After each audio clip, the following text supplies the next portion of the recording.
அறிஞர் பெருமக்களே, நண்பர்களே, நீங்கள் ஒரு பெரிய பெருநோக்கத்தோடு இங்கு அமர்ந்திருக்கும் காட்சி மிக்க இனிமையாக இருக்கிறது, மகிழ்ச்சி இருக்கிறது. இன்று நடந்த நிகழ்ச்சியில கண்ணுற்ற பெரியவர் அறம் என்பவர் அவர் வாய்விட்டு பாராட்டி இவ்வளவு பேர் வந்திருந்தோம், எவ்வளவு அமைதியாக, அதாவது ரிசப்டிவிட்டி, ஏற்பு நிலையில இருந்து இன்றைய கூட்டத்தை பேச்சை செய்முடித்து இருந்தார்கள் என்பதை பார்க்கும்போது ஆச்சரியமாக இருக்கிறது. அந்த அளவிலே பயிற்சியிலே நன்றாக தேறியவர்கள் சேர்ந்த இடமாக நான் பார்த்தேன் என்று சொன்னார். அது முற்றிலும் உண்மைதான். எந்த ஒரு கூட்டத்திலேயும் ஒவ்வொரு விதமான குணம் பழக்கம் உடையவர்கள் வருவாங்க. நமது கூட்டத்துல அவர்களுக்கெல்லாம் புதுசா வரக்கூடியவர்களுக்கு என்ன ஒரு வியப்புன்னா, இந்த வல்கனம்னு சொல்றாங்க, எரிமலைகள் அங்க எங்க புகை வச்சுட்டு இருக்கோம். அது முதல்ல இல்லை, அது இல்லை. அது ஒரு விசித்திரம். புதுசா நம்ம சபையில சேராதவர்கள் இல்லையா, அவங்களுக்கு இந்த மாதிரி எந்த இடத்துலையும் பார்க்கறது முடியாது. அது ஒரு ஆச்சரியம். அப்படி பல விஷயங்களை பற்றி சொன்னார். அந்த அளவுல நாம் பண்பட்டு இருக்கிறோம். நண்பர்களே, இந்த பயிற்சி, ஆசிரியர் பயிற்சி, மெய்ப்பொருள் வழக்கு பயிற்சி என்பது இரண்டையும் ஒன்றை சேர்த்திருக்கோம். இது எவ்வளவு அவசியம் இந்த உலகுக்கு, இந்த நாட்டுக்கு என்பதை இப்பொழுதே உடனே உங்களுக்கு தெரிந்து கொள்ள முடியாது. நான் சொல்லணும்னா கூட ஏதோ ஒரு அளவுல தான் புரியும். ஆனா பின்னால பயனாகிற போதுதான் முழு மதிப்பையும் நீங்க உணர்ந்து கொள்ள முடியும். மனிதன் வாழ்ந்து கொண்டிருக்கிறான், எப்படி வாழணும் என்று தெரியாம. என்ன இவ்வளவு வயசாச்சு, இவ்வளவு அறிவு இருக்கு, இவ்வளவு அனுபவம் இருக்கு, நாம் எப்படி வாழணும்னு தெரியாதே வாழணுமே என்று நினைக்கிறத விட, இந்த பதிவுகள் ஒன்று, பதிவுகளிலிருந்து விடுபட்டு வேண்டியபடி வாழ்க்கை அமைச்சு கொண்டு அந்த தெளிவின் படியே வாழக்கூடிய வழி ஒன்று. அப்படி எடுத்துக்கொண்டோம்னா இந்த உலகமே அறிவின் வழியை தான் ஓடிட்டு இருக்கிறத தவிர என்ன செய்யணும் என்ன செய்யக்கூடாது என்பதை உணர்ந்து கொள்ளவும். அப்படி உணர்ந்து கொண்டாங்கன்னு வச்சுக்கோங்க, இப்ப அவங்க பேர் அதை தெரிஞ்சுக்கிறாங்க இப்படிதான் நடக்கணும்னு. ஆனா ஒண்ணு கூட மாற்றிக்கொள்ள அவர்களுக்கு ஒரு தைரியம், ஒரு துணிவு இல்ல, ஒரு தெளிவு வரல. இல்ல வந்ததுன்னு வச்சுங்க, சுற்றி இருக்கிறவங்க அவங்களை விடுறது இல்லை.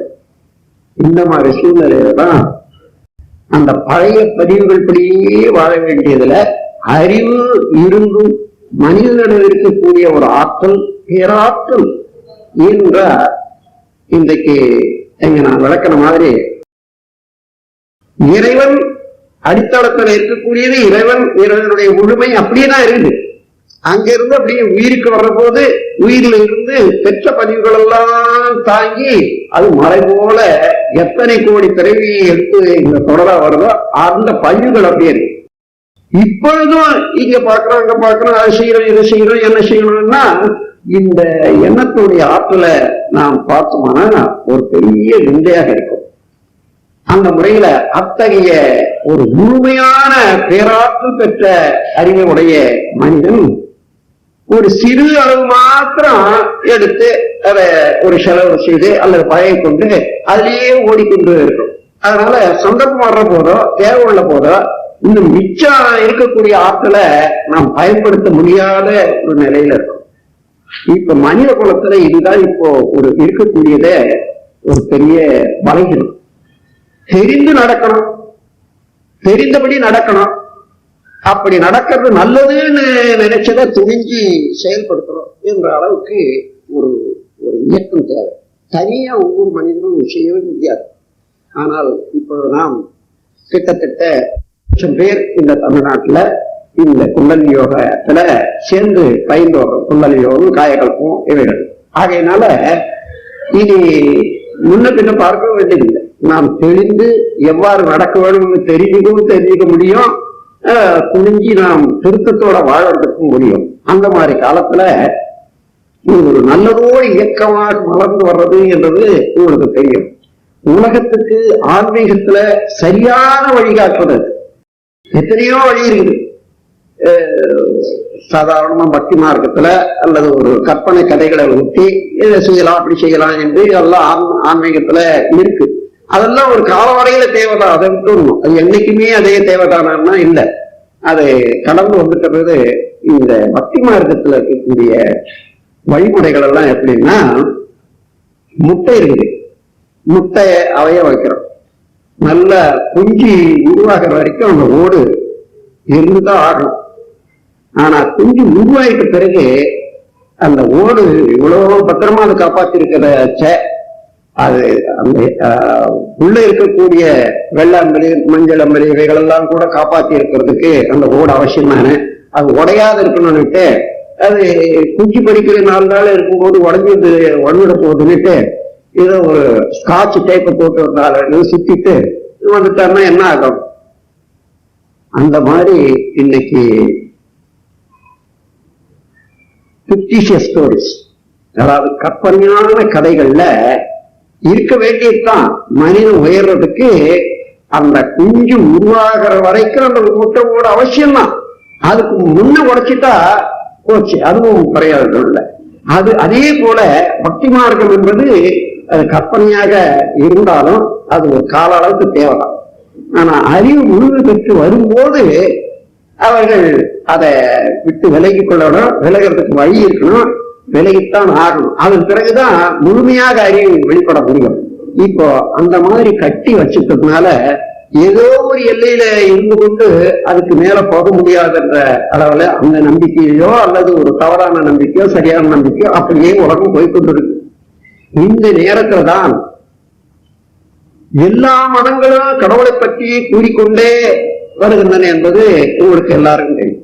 வேதாந்திகள் எல்லாம் கடவுளை விளக்கறதுல அவங்கள போல ஒரு கெட்டிக்காரே இல்லை. அவ்வளவு ஒரு வேதாந்தி சொல்றாரு, தன்முனைப்பு கூடுவதற்கு தெய்வ வழிபாடு வேணும் என்ற ஒரு ஒரு சொற்பொழிவை நான் 101 தடவை செய்துட்டேங்க. அவர் பேசும்போதே அந்த தன்முனைப்பு மேல குதிரை மேல இருக்கிற மாதிரியே பேசுறாரு. அந்த அளவுலதான் அந்த தன்முனைப்பை பத்தி பேசியிருக்காருன்னு வச்சுக்கோங்க. அந்த மாதிரி எந்த பொருளை பற்றி அவங்க நினைக்கிறாங்களோ பேசுறாங்களோ அதற்கும் வாழ்க்கைக்கும் சம்மந்தம் இல்லாமலேயே போய்கொண்டிருக்கும். அந்த நிலை மாறி எந்த தொழில் செய்தாலும் சிந்தனையோட தொழில் செய்யணும், எந்த செயல் செய்தாலும் சிந்தனையோட இருக்கணும். அதனுடைய வரவு செலவுன்னா நான் வாழ்ந்து கொண்டு இருக்கணும், ஒரு ஆக்கம் இருக்கணுமே இல்லையோ. இந்த வாழ்க்கையினுடைய ஒரு நோக்கம் தெரியணும். நாம் எங்க இருக்கிறோம், நம்ம அண்டை என்ன இருக்குன்னு முதல்ல பார்க்கணும். இவர்களை பயன்படுத்தக்கூடிய நிலை தெரிஞ்சு பயன்படுத்தணும். அதை அந்த முறையில தெரிந்து வழி தெரிந்து வாழ்வதற்கு, நம்மிடம் உள்ள அறிவு பொக்கிஷத்தை பயன்படுத்துவதற்கு இந்த உலகுக்கு ஆத்மீக வளர்ச்சி தேவை. இந்த தேவையை நீங்க எல்லாரும் ஒப்புக்கொள்வீங்கன்றதுல எனக்கு சந்தேகமே இல்லை. இது வரையில நம்முடைய நாட்டில் தோன்றிய மகான்கள் பலர் ஒவ்வொரு வகையிலையும் இறைநிலைய பற்றியும் அது மனிதனுடைய வாழ்க்கை பற்றியும் தெரிவிச்சிருக்காங்க. ஆனாலும் இன்னும் சரியானபடி நமக்கு பயன் கிடைக்கல. காரணம் என்ன என்றால், அவங்க எழுதுங்கள தப்பில்லை. வாகனம், வைத்தியம் வாகனம் ஒண்ணு கிடைச்சிதுன்னு வாங்கி வச்சுட்டீங்க. அதுல எல்லா மருந்து இருக்குது, எல்லா மூலிகை இருக்குது. ஆனா குழந்தைக்கு ஏதாவது உடம்பு சரியில்லைன்னா இந்த வாகனத்தை வச்சுட்டு என்ன பண்றோம்? அது வைத்தியருக்கு தான் போகணும். அன்றைக்கு உள்ள அனுபவத்தோட தேர்ந்தெடுக்கக்கூடிய ஒரு பயிற்சி, தெளிவு, அனுபவம் வைத்தியர்கிட்ட தான் இருக்கு. அதனால அவர்கிட்ட தான் போகணும். அந்த முறையில தெரிஞ்சு வாழணும்னு சொன்னா பயிற்சி மூலமாக வாழ்க்கையில பயன்படுத்தி பயன் கண்டு அதன் மூலமாக தெரியணும். இதுவரையில போதனை மார்க்கத்தை தான் நம்ம பார்த்தோமே தவிர சாதனை மார்க்கத்தை இன்னும் காணல. இப்போ நாம் சாதனை மார்க்கத்துக்கு வந்திருக்கிறோம். சாதனை மார்க்கம்னா சித்தாந்தம், சித்தர்கள் காட்டிய முறை சாதனை மார்க்கம். இந்த சாதனை மார்க்கத்துல எப்படி மனதை சரிப்படுத்திக் கொள்வது, எப்படி உடலை நல்ல மாதிரி வச்சுக்கிறது, அதன் பிறகு வாழ்வை சரிப்படுத்திக் கொள்வது என்பதை அவர்கள் நல்ல முறையில காட்டியிருக்காங்க. அதான் நம்ம எடுத்திருக்கோம். இதுதான் கர்மயோகம் என்ற தலைப்பு கொடுத்து அத உலக சமயம் என்ற ஒரு பெயரால பரப்புறதுக்கு இன்னைக்கு நாம் தொடங்கி இருக்கோம்னு வச்சுக்கலாம். இது உலகம் முழுவதும் நல்ல முறையில தலைக்கு என்பது எனக்கு தெரியும். ஏன்னா நான் பல நாடுகள் போய் வந்ததுனால அந்தந்த நாட்டு சில நாடுகளே போனாலும் கூட ஒவ்வொரு நாட்டிலும் பல நாட்டு மக்களை சந்திக்கக்கூடிய வாய்ப்பு பெற்ற அந்த வாய்ப்புல அவர்களோட பேசும் பேச்சு, அவர்களுடைய சொல்லு, நம்முடைய தத்துவங்களையோ அல்லது தவமுறைகளையோ அவர்கள் எந்த அளவுல மதிக்கிறாங்க பார்க்கிற போது உலகுக்கு இந்த குண்டலினி யோகம் எவ்வளவு தேவை என்பதை எனக்கு நல்லா அறிஞ்சிருக்கு. அதை கொண்டு பார்த்தா இந்த உலகத்துக்கு ஆயிரம் பேராக வேண்டியதாக ஆசிரியர்கள் தேவை. சாதாரணமா ஏதோ ஒரு இனிஷியேஷன் பெற்றுக்கொண்டோம், நம்ம பயிற்சி செய்தோம்னா போராது. முழுமையாக அந்த இனிஷியேஷன்ல இந்த மாதிரிதான் இந்த சக்தி மேல இருந்து கீழே வர்றதுக்கு இந்த மாதிரி இருக்கு, இந்த இடம் இப்படி, இந்த சென்டர் எந்த அளவுல இருக்கு, இப்படி செய்யணும், அதிகமாக தலைபாரம் வந்தா இந்த மாதிரி தவம் செய்யணும் என்று தெரிந்து கொள்வதற்கும், நம்முடைய எண்ண அலைகள் வரம்பு மீறி ஓடும்போது என்னென்ன மாதிரி குணாதிசயங்கள் எல்லாம் மாறுது, அந்த குணாதிசயங்கள் எல்லாம் ஒரு விழிப்பு நிலையோட எப்படி நாம் அதை சரிப்படுத்தலாம் என்ற போது அது சப்ளிமேஷன் சொல்லுவாங்க. நல்ல முறையில வழிபட்டது. அந்த பயிற்சியெல்லாம் நம்முடைய ஸ்கை தவத்துலதான் இருக்குது. சிம்பிளிஃபை குண்டல் யோகா என்ற இந்த தவத்துல மனவளக்கலையில தான் முழுக்க வச்சிருக்கும். இதையெல்லாம் வச்சு இப்ப இந்த உலகுக்கு ஒரு புதிய தெளிவான பாதையை காட்டுவது அவசியமா இருக்குது. முதல்ல நாம் தெரிஞ்சுக்கணும், நாம பண்பட்டு பயனடையணும். அந்த பயனை அடைஞ்ச பிறகு நாம் மற்றவர்களுக்கும் தெரிவிக்கணும். இந்த ஒரு கருத்தோட தான் நம்ம உலக சமுதாய சேவா சங்கம் செயல்பட்டு வருது. அந்த செயல்ல நீங்கள் எல்லோரும் பங்கேற்றுக் கொள்ளணும் என்ற ஒரு உறுதிப்பாடோடு அந்த கூட்டுறவோடு நீங்க வந்திருக்கீங்க. இப்ப நாளையில இருந்து இந்த பயிற்சிகள் நடக்க போறது என்ன என்றால், இந்த உடல்ல இருக்கக்கூடிய ரகசியங்கள் எவ்வளவு எண்ணிறந்த ரகசியங்கள், இவங்களை நீங்க அறிய ஒரு ஆனந்தமா இருக்கும். ஆனா மற்றவர்கள் போல ஏதோ புத்தகத்தை வச்சுட்டு போட்டு சொல்லிட்டு போறது என்றது அல்ல. நான் நேரடியாக உங்களோட பேச போறேன். எந்த முறையில நான் உணர்ந்தோனோ அதே முறையில நீங்களும் உணர்ந்து கொள்வதற்கு ஏற்ற முறையில ஒவ்வொரு விளக்கமும் கொடுக்க போறேன். இந்த பிரபஞ்சம் தோன்றிய காலத்துக்கு எப்படி வளர்ந்து எப்படியாகி மனித வரைக்கும் வளர்ந்திருக்கிறது என்ற தத்துவத்தை தெளிவாக எந்த நேரம் அப்படி நின்று கண்ணை மூடிக்கிட்டு நீங்க நினைச்சு பார்த்தாலும் அவ்வளவு ஒருங்கிணைப்பாக தெரியக்கூடிய அளவுல நீங்க விளக்கம் பெறலாம். அப்படி பெற்ற விளக்கத்தின் அடியில வச்சு பார்த்தீங்கன்னா எந்த இடத்துல என்ன சங்கடங்கள் இருக்குது, என்ன காரணம் அப்படி தெரிந்து கொண்டு எல்லாவற்றையும் உடனே போய்க்கிட முடியும்னு இப்போ நினைக்கிறோம். ஏன்னா அது தெரியாதனால்தான். மனதனுடைய நிலை தெரியாத, உடலினுடைய நிலை தெரியாத, சமுதாயத்தினுடைய அமைப்பு தெரியாத ஏதோ ஒண்ணு இது நல்லதுன்னு தெரிஞ்சிருக்குன்னா அப்படியே மாத்திடலாம் உலகத்தை நினைப்பாங்க. அதெல்லாம் முடியாது.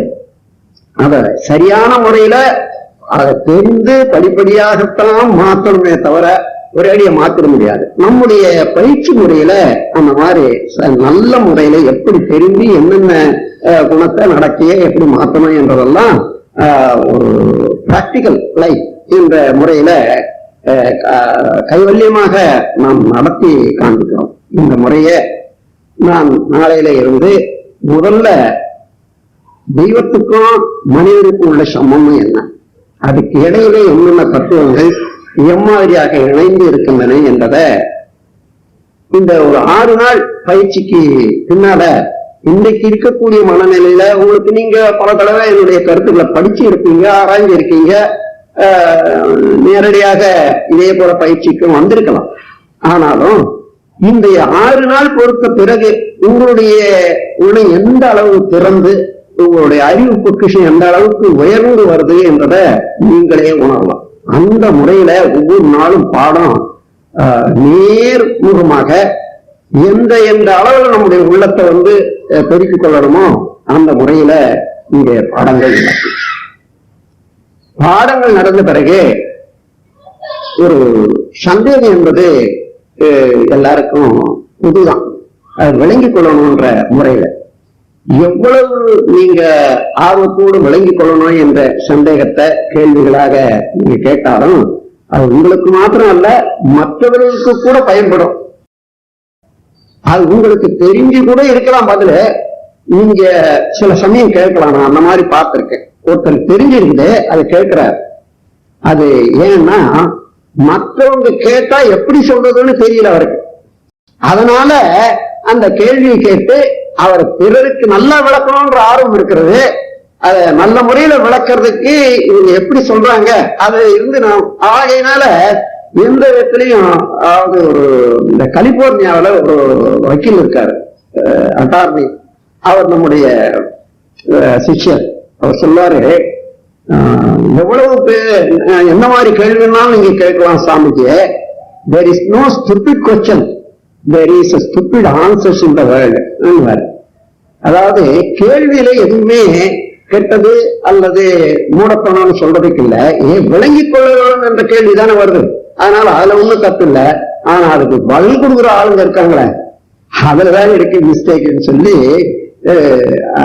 சொல்லுவாரு. அது போல கேள்வியில எப்படி கேட்கறது, கேள்வி கேட்கறதுக்கு அச்சப்படுறதுல 2-3 காரணம் கண்டுபிடிச்சேன். இதுவரையிலுமா இந்த கேள்வி பதில் தெரியலன்ட்டு மற்றவங்க இருக்கும். கேள்வி கேட்கறதுக்கு அது எங்கே அது கேள்வி இருந்தாலும் கூட அடங்கி நிற்கிறது.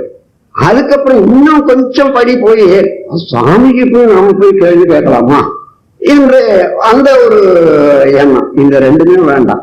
சாமிஜி எங்கேயும் வந்தில்லை, எல்லாம் நீங்க எப்படி வந்தீங்களா அப்படிதான் நானும் வந்திருக்கேன்.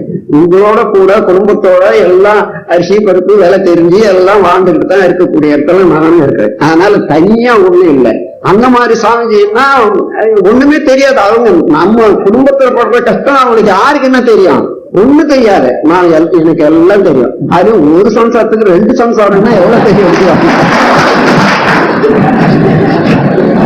அதனால 2000 குடும்பங்கள் தறி வச்சுக்கிட்டு அந்த குடும்பங்களுடைய பொறுப்பெல்லாம் ஏற்று ஒரு 10 ஆண்டு காலம் இருந்தேன்னு சொன்னா நல்ல சைக்காலஜில ரொம்ப தேர்ச்சி தான் இருக்கணும். ஆகையினால அப்படியெல்லாம் பார்த்து வர்ற போது இவ்வளவு அதாவது மூடு போடுற இலையில பாவு எல்லாத்திலையும் போட்டுதானே இருக்கும். அந்த மாதிரி சிறு கோவில இருந்து எனக்கு எழுந்த எண்ணம் உயிர் என்பது என்ன, கடவுள் என்பது என்ன, வறுமையே அல்லது கஷ்டம் ஏன் உலகத்துல இருக்கு, இது சின்ன கோவில இருந்தே வந்துருக்கு. அது என்னுடைய தந்தையார் ஒரு கவி சொல்லி கொடுத்தாரு. ஒரு 7 வயசுல அவர் கறி வச்சுட்டே இருந்தாரு. நான் பக்கத்துல உட்கார்ந்துட்டு இருப்பேன். இந்த ஒரு கவி சொன்னாரு. அது இன்னுமே எனக்கு இப்ப அப்படியே அந்த ஆடுவாயில உட்கார்ந்துட்டு நான் கேட்டது அப்படியே தெரியும். இன்னைக்கு கிட்டத்தட்ட 67 வருஷம் ஆச்சுன்னு வச்சுக்கோங்களேன். என்னன்னா, ஒருவனே தான் தெய்வம் இல்லை, வேறே இல்லை, உயிரெல்லாம் ஒன்றாமே, ஒருவனே தெய்வம் அன்றி வேறே இல்லை, உயிரெல்லாம் ஒன்றாமே உற்று பார்த்தார், கருவிடவே வித்து முதல் உலகம் ஆச்சு, கதிரவனால் உலகெல்லாம் விளங்க நிற்கும், உருவான நட்சத்திரங்கள் 27 உள்ளபடி நடக்குமல்லால் வேறே இல்லை, பரிமளமே திருவல்லிக்கேறி வாழும் பார்த்தனர சாரதியை பணிவாயனும் பார்த்த சாரதி மாலையில முதல் பாட்டு இது. அந்த காலத்துல பார்சாதி மாலை காலனா அந்த புத்தகம் இப்போ என்ன விலை இருந்தாலும் அது கிடைக்குமானா படிக்கிறவங்க யாரு, படிக்கிறவங்க தானே திரும்பி அந்த புத்தகம் போடுவாங்க. நல்ல அந்த சதகங்கள் எல்லாம் அந்த காலத்துல, சதகம்னா 100 பொருட்கள் கொண்டது, 100 அடிகள் வச்சு 100 கவிகள் இருந்ததுன்னா அதை சதகம்னு சொல்லுவாங்க. 10 இருந்தாலும் பதிகம்னு. அதனால நடராஜ பதிகம் அதெல்லாம் 10 இருக்கும். இது சதகங்கள் எல்லாம் இப்ப எங்கேயோ மறைஞ்சு போச்சோ என்னவோ தெரியல, எங்கேயும் நான் பார்க்க முடியல. நானே இந்த சதகங்கள் விற்கிற இடத்துல போறதே இல்லைல்ல, அதனால தெரியல. தெரிஞ்சா இந்த சதகங்களை வாங்கி பாருங்க. எவ்வளவு அறிவுரைகளை அடிக்கடி வச்சிருப்பாங்க. ஒரு அண்ணாமலை சதகான்ட்டு ஒரு சதகம், அது நீங்க மற்ற சதகங்கள் கூட அரப்பளீஸ்வரர் சதகம், தண்டலையார் சதகம் எல்லாம் கூட நீங்க கேள்விப்பட்டிருக்கீங்க. ஆனா அண்ணாமலை சதகம் இப்ப ஒண்ணு இருக்குது, அது அருணாச்சல புராணத்துல இருக்கும், இருந்தா நீங்க படிச்சு பாருங்க. எவ்வளவு அறிவுரைகள் ஒவ்வொரு கவியிலையும் அடங்கி இருக்குன்னு சொன்னா, நம்முடைய பிறப்பு எப்படி எப்படி உற்பத்தி ஆகுது, இந்த ஒவ்வொரு மாதத்தினுடைய வளர்ச்சி என்ன என்றெல்லாம் கூட அந்த சதகத்துல இருக்கு. அந்த இதை எடுத்து பார்த்தா எப்படி ஒரு மாதத்துல கரு உற்பத்தி ஆச்சு, 2வது 3வது இப்படி எல்லாம் இங்குள்ள சரீரம் உண்டாகின்ற பயணம், ஏகாதசி இலங்கு பருவம், ஈழமாவாசை மாதப்பிறப்பு ஆகாதிருப்பு நாட்களை நீக்கியே பொங்கு மங்கையர்கள் பூத்து நீர் ஆடியதை நந்தொட்டு வருமாறி இறங்குகின்ற நாளில் வாளாயமாய் கரு குறிவாய் திறந்திடும் மணவாள நுடுகலந்தால் பொங்கு சுக்கிலமும் சோனிதமும் ஒரு சேர்ந்து பூரிக்கும் உன்சக்தியில் பூத்த முத்தை போலும் அருகுணின் மேல் பனி போலும் திரண்டுருவோமாம். எனக்கு முதல் கவிதை கொடுத்துட்டான். அதுக்கப்புறம் முதல் மாதத்துல உற்ற கரு உருத்தரு முதற்சிங்கள் கம்பமாம் நீளமா இருக்கும். முதல் மாதத்துல உருத்தரு முதற்சிங்கள் கம்பமாம் இருமதியில் உற்ற தலை முதுகு முகமாம் ஓது 3ஆம் திங்கள் செங்கையும் பாதங்கள் ஒரு விரல்கள் அறையும் உண்டாம் 24ஆம் திங்கள் மூக்குமுக உருவமாம் செய்ய 5ஆம் திங்களில் செய்நாவு கண்களாம் செப்புமாறாம் திங்கள் சேர்ந்திடும் நகங்கள் உண்டாம் இஞ்சி 7ஆம் திங்கள் மயிர் நரம்பு எலும்பு விளைந்திடும் ஜலமோடுடாம் மேவிடும் ஜலமலம் தங்கு தாதுக்களை விடைந்து மூச்சுண்டாகவே. இப்படி அந்த சதகத்திலேயே இவ்வளவு கொடுத்திருக்காங்க. நான் இந்த சதகத்தை வரப்பட்டுட்டு போய் ஆயுர்வேதம் படிக்கிற போது கருவளர்ச்சி அது ஒரு சப்ஜெக்ட். அது அந்த கருவளர்ச்சியை பத்தி அருணாச்சல புராணத்தை மனசுல வச்சுட்டு எழுதிட்டு வந்துட்டேன். 3 மார்க்கு. அவங்க அருணாச்சல புராணம் என்ன தெரியும், கருவளர்ச்சியை பத்தி எழுதியிருக்காங்க, அவ்வளவுதானே. அந்த மாதிரி அந்த முறையில அவ்வளவு பொதிஞ்சி இருக்குது சதகத்துல. அதெல்லாம் இப்போ இல்லாதனால இன்னும் கொஞ்சம் கொஞ்சம் நமக்கு சாதாரணமாக கல்ச்சுரல் வேல்யூ ஒட்டி பண்பாட்டு ஒட்டி வரக்கூடிய கல்வியை இப்ப இழந்துட்டு இருக்கோம். நம்முடைய கல்விகள் எல்லாம் பண்பாடு என்றது தொடர்ந்து நம்முடைய குடும்பத்தின் மூலமாக தாய் தந்தையின் மூலமாகவே பிறகு கற்றுக் கொடுக்காமல வரக்கூடியதான் பண்பாட்டு கல்வி. அந்த கல்வி இப்போ இல்லவே இல்லை. அப்படியேதான் அம்மா அப்பா யாருன்னு சொன்னாங்க, உனக்கு தெரியும், அந்த காலத்தை பத்தியே பேசிட்டு இருக்கேன்னு சொல்லிட்டு இன்னைக்கு அந்த ஜெனரேஷன் கேப்ல அந்த மாதிரி கேட்காத அதையும் சொல்றதுக்கு பயப்படுறாங்க. பையன் அதெல்லாம் கேட்க மாட்டான், அதனால விட்டுடுவோம்னு சொல்லுவாங்க. அந்த முறையில நாம் எப்படி வாழணுன்றத முதல்ல தெரிந்து கொண்டு வாழணும். அந்த திருப்பம் தான் இன்னைக்கு உலகத்துல ஏற்படுத்தணும். அதுக்கு அவசியமானபடி விளக்கம் கொடுக்கக்கூடிய தகுதி இருந்தாதானே அந்த தகுதியை ஒவ்வொருவரும் பெறணும். என்னுடைய முழு ஆற்றலோடு உங்கள் அனைவருக்கும் இந்த 6 நாள்ல அந்த தகுதியை முழுமையாக நான் தெளிவான மொழியில, என்னுடைய மொழி உங்களுக்கு நல்லா தெரியும், தெளிவான மொழியில நீங்க விளங்கும்பாரு ஒவ்வொரு பொருளாக நான் எடுத்து சொல்ல. இறைவன் நமக்கு உள்ளத்துல எப்படி இருக்கிறான்னா, உலகத்துல கடவுளை பத்தி தான் சொன்னான் அதிகமா. யாராயிலும் உயிரை பத்தி சொன்னா இல்லவே இல்லை. நீ பாருங்க, முக்கியமானதை விட்டுட்டு விளக்கின வேதாந்தங்கள் எல்லாம் உயிரை பத்தியே இல்லை, உயிரே இல்லை இப்போ. அந்த மாதிரி ஆகி வச்சு. ஆனா இந்த உயிரை கண்டுபிடிக்கிறதுக்கு நான் பட்ட கஷ்டம் கொஞ்சம் நஞ்சம் அல்ல. அதை அப்படி கண்டுபிடிச்ச போது சில கவிகள் எழுதியிருக்காங்க, பார்த்தா தெரியும்.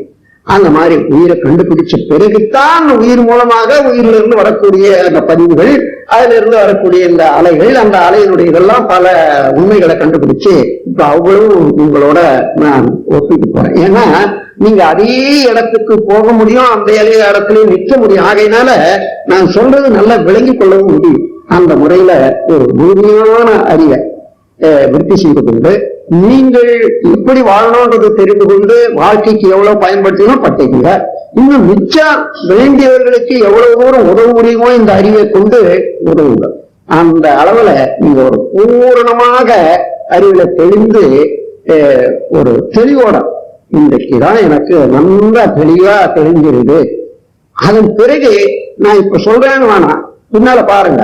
இந்த 7 நாள் பொறுத்த பிறகு எந்த புத்தகமானாலும் எடுத்து படிங்க, உங்களுக்கு தெரிஞ்சதாதான் இருக்கும்.